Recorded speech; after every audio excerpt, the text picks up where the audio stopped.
Love, he who remains in love remains in me. BD number 5963. May 21, 1954, in unity with me you find your peace of mind.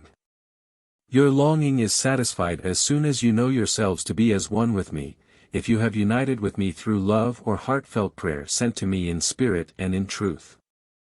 Prayer is the will for unity with me, activity of love, however, is the fulfillment, for he who remains in love remains in me and I in him. Love is the most important. And everything that is described as the maturing of the soul, the return into the Father's house and eternal beatitude depends on deeds of love.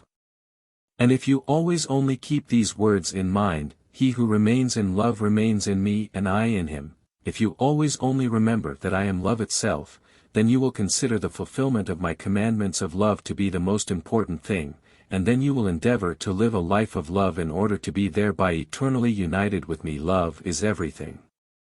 It is redeeming strength, it is light, it is the divine principle, the center of eternal order.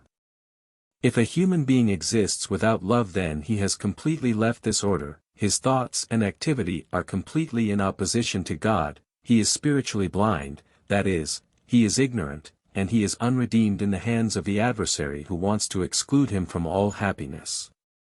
I am love itself, heartlessness is my adversary. And anyone who therefore desires to be united with me, who wants to attain me must live a life of love, for then I must also be with him, because love is and has been my fundamental substance for eternity. I certainly bestow unlimited blessings, I certainly grant you what you don't deserve and don't strive for by yourselves, yet all my gifts of grace only intend to achieve one thing, that you shape yourselves into love, for even if I would like to bestow everything upon you, you would nevertheless remain dead without love you would remain judged beings. You would only ever remain my living creations but never ever be able to become my children. Only love can accomplish my living creation's deification, only love can unite us, otherwise you will always just lead a miserable existence as isolated beings outside of me. And this is why the first and most important commandment is to love God above all else and your neighbor as yourself. And your spiritual state on earth as well as in eternity one day depends on your fulfillment of this commandment. This is why I instructed my disciples to go into the world and proclaim my divine teaching of love to humanity.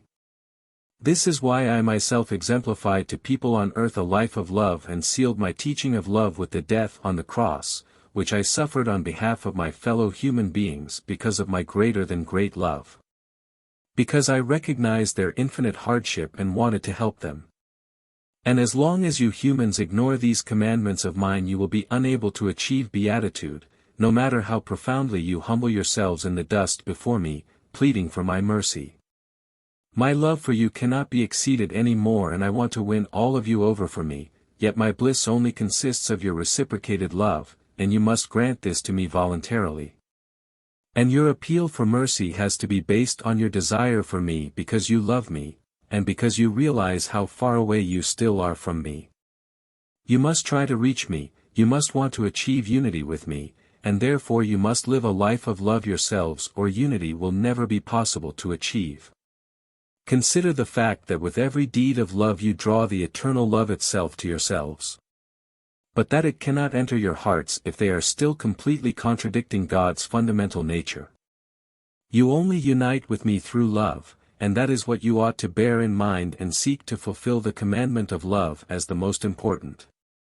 You ought to know that no human being can become blissfully happy without love. Amen.